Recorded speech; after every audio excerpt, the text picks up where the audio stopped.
January 10th, 2026. Well, we have a big situation brewing here or the incident in Minnesota. This woman, Renee Good, was shot while um, uh, disobeying the ICE officers and apparently was moving her vehicle toward this individual and the officer in question, and ended up shooting her and killing her, which has got all the Democrats all spun up and all their insurrectionist characteristics are in full display, you might say. Um, it looks to me like at this point the administration pretty much has come to the conclusion that this was a legitimate use of force by the officer. It's one of those kind of tragic things that happen when people get into confrontations with police officers in the field, and and things occur. I've kind of heard what the liberals are trying to argue, that she didn't have any intention of running over them and all that sort of things. What they're saying, and I think that could well be the case. But the bottom line is that her vehicle was moving in his direction and actually hit him, and and so his perception that it was going to hit him was a real issue, and that allowed him to that led to him using deadly force and ending up killing her. Um, of course, on the other hand, you've got these two ladies in the car who are trying to basically interfere with the ICE operation, and she even had her dog in the car.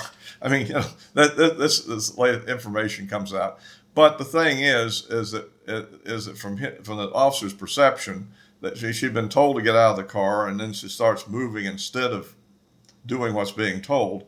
I think that in itself doesn't justify a shooting, but what effectively does happen is, in fact, he moved it in her direction, and of course, you have to realize that a lot of things that are being discussed that are evidence he didn't see. He didn't see the way the tires were turned or anything like that. Besides, he still was hit, and so I think that is, it could have turned out different ways. For instance, also he could have conceivably fell down the ice and got ran over. There are things that could occur. And so I think it's pretty clear a legitimate shooting, and I tend to support the administration's position on it. If nothing else, it should be a warning to all these people out there messing around in this, that this can be fatal. Um, and of course, from a political point of view, of course, it's kind of bad for the Republicans because it knocked our big issue off the front page, which was all the corruption in Minnesota, which is what we wanted to talk about, not this particular situation. But I think that, in fact, in that case, maybe it would. Well, anyhow, that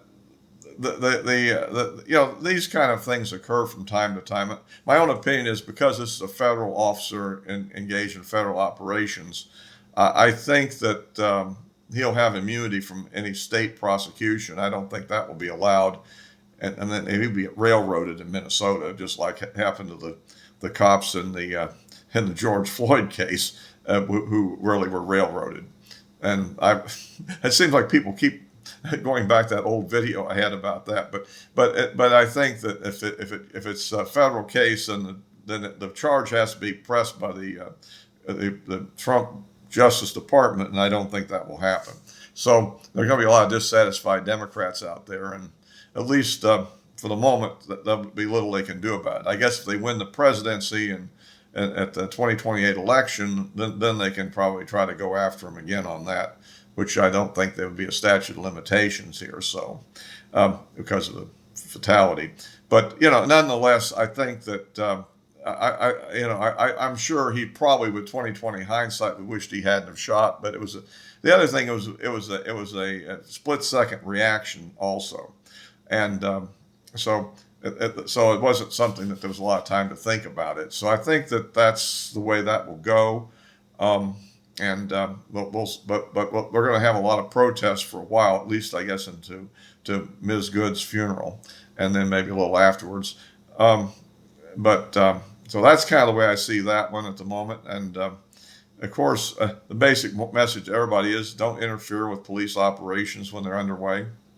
If you like these videos, please give me a like, subscribe, click the bell for notifications, or as an alternative, you can follow me on Rumble, because I post there as well. So yeah, so that's kind of my take on that. There's a lot more going on out there, by the way, so don't leave yet, because it's been a lot of activity here. The other issues we have, of course, was the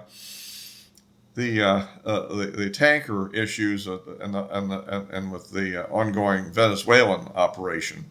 First of all, I guess we have a preliminary vote. I guess that was a cloture vote. I don't know, on a resolution to basically block any further military action by the Trump administration against Venezuela. I'm not sure what the exact text was. I don't think it hasn't passed the House yet. I don't even know if it's fully passed the Senate. Kind of disappointing that a couple of Republican senators voted for it that normally might not have done that, in which case it would have been a tie vote, and Vice President Vance could have broke the tie in our favor. But at any rate, that's kind of where we are on that one. And of course, the seizing of tankers is an ongoing issue, which I'll get into. And the most significant of these tankers, though, was this one tanker which was evading the Coast Guard and headed off into the mid-Atlantic and was moving up toward Iceland, and between Iceland and United Kingdom, as closer to Iceland, and had been evading them for a while, and then renamed itself and claimed it was a Russian registered tanker, which had previously been with another country. I forget which one it was. I don't think it was Panama this time. It was some other country. At any rate, this part of the ghost fleet, as they call it, and so anyhow, they apparently, the crew had painted a Russian flag on this vessel because they didn't have a Russian flag on board, and then somehow I think this was a mistake, in my opinion, on the part of the Russians, unless they want to humiliate themselves a little bit, is they started being somewhat supportive of it and apparently deployed a submarine in the area. I'm not sure how close the submarine was, but I've seen pictures of it on the surface, as if a submarine can stop a helicopter assault on a tanker. At any rate, eventually, of course, challenging Trump, what do you think is going to happen, right? Well, you can. So anyhow, we went in with I think this time it was a SEAL team, I believe. Previously, it would have been a Coast Guard, but at any rate, they came in by helicopter and boarded the tanker and captured it, basically, put it under their control. And so anyhow, then there was some question about what they're going to do with the crew, and there was some discussion of arresting them. It turns out the crew had 2 Russians on board. I don't know if they were in command or not. And then it had, what was it, something like 14 Ukrainians and 5 from India, and maybe a couple other people was on the crew. And so anyhow, apparently the Russians protested, and so apparently Trump's agreed to release the 2 Russians to Russia. I don't know what's going to happen to Ukrainians, although and also another thing about this whole thing, to me, this didn't even seem to be legit. Is this a Russian-owned ship? Really? I mean, because what is it doing in Venezuela? I mean, it's a tanker, not a cargo ship. In other words, obviously you would be taking, Russia wouldn't be exporting oil to Venezuela. Venezuela would be exporting oil to maybe China, which they were. One of the other ships we captured was full of oil headed for China. But now, so I don't, this whole thing seems really completely strange to me. What's going on here? This one was apparently empty and didn't have any oil in it. And it was, I guess it was heading to Russia. I don't know quite what was going on with all that. But to me, it was a mistake for them getting in it, because it kind of sets a precedent for us going off and seizing these tankers in international waters. Remember, all the others were in a blockaded zone under our sanction of Venezuelan oil, and so that was our pretext. This sort of widened the pretext only because Russia's stuck their nose in it, being silly. Obviously, they should have, in my opinion, which should have been just to disavow the whole thing, and said, I don't care what they painted on the side of it. It's not one of our ships, and and so just let it go, because I mean they have a whole bunch of these things, and one more or one less isn't going to really end the deal. But setting a precedent that might set not only the U.S. but other NATO countries going after the Russian Ghost Fleet would not be a good thing for Russia. So anyway, that's my thought on that one. But anyhow, everybody makes mistakes, and I think that was one on their part. I guess the other possibility could be that these Ghost Fleet people will start arming up to defend themselves, let's say with man-pad type anti-aircraft missiles to kind of negate the helicopter assault approach. But then you get into what? Just blowing them up or something. And then if it's full of oil, you got this big oil slick, the environmental damage. So at any rate, we'll see what happens. The other development that's kind of playing in all this stuff, of course, is that very interesting that the Russians have now actually launched one of their Oreshnik missiles as part of their latest wave of attacks on Ukraine, in which they're basically trying to knock out the energy systems, electrical power that Ukraine has, to basically put people in for a really nasty cold weather experience, so to speak. But one of the attacks, which is more interesting, is the use of the Oreshnik for the first time since over about last November. I mean November of 24, I think it was, where they attacked that missile production plant in Ukraine, so it's kind of interesting why they did this and what the target. So far, the target is a little bit unclear. Early on, they thought this was targeting its major natural gas reserve that Ukraine had, and in very western Ukraine near the Polish border. But later, people like the military summary channel, which generally takes a Russian line, sort of is saying no, that it wasn't the target. So we're now left with what the target really was and what damage was done. Videos have been posted, and which I looked at several times. I do seem to see that looks like there were 6 waves of impact, and then afterwards it looks like, since I don't see things streaking down from the sky at hypersonic speeds in the picture, there's some more flashes in the background, so it looked like there were some secondary explosions to me. So I'm not sure what was hit yet, whether it was the gas thing or maybe it was munitions dumps, because I think a lot of weapons that we and the NATO countries provide to Ukraine come across the Polish border. There's a port in Poland, and they move them across the border into western, transship them into western Ukraine, and then from there, Ukraine then uses their own transport to move them onto the front wherever they're going to deploy them. And they often hide them in various otherwise innocent-looking civilian structures, obviously. They're not going to put in a structure and say, what munition stored here, So anyway, so that's something to look at. I've been kind of curious whether we'll have to wait and see what the real impact was. And there's a lot of theories about what that missile really is. And remember, it's also being deployed now into Belarus. And it looks to me like, while the focus has been on the idea of a conventional version with kinetic vehicles, which had been discussed previously, Daniel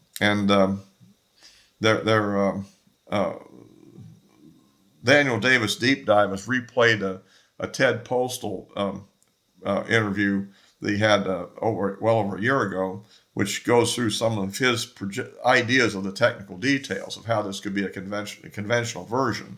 It also seems to me it could also carry 6 MIRV nuclear warheads too. And so another theory that this attack wasn't so much to do any major destruction of an actual conventional objective, but was just, again, to demonstrate the missile, and that they're now deploying it, because we don't know whether the ones in Ukraine and Belarus are conventional or nuclear. And there was previous discussion about the deployment of tactical nuclear weapons into Belarus. From where they would presumably have the range to hit any country in NATO Europe from all the way out to UK. So, and remember that as the arms control situation is breaking down, because apparently Trump has now said he's really not interested in renewing the New START limitations, from the Russian point of view, at any rate, this would be a way that they would get around this limitation, because if they're totally requiring intercontinental weapons in a nuclear conflict, obviously they'd have to use part of their intercontinental force to attack Europe and the other part to attack the U.S., where the U.S. would be free to use its entire strategic force to attack Russia.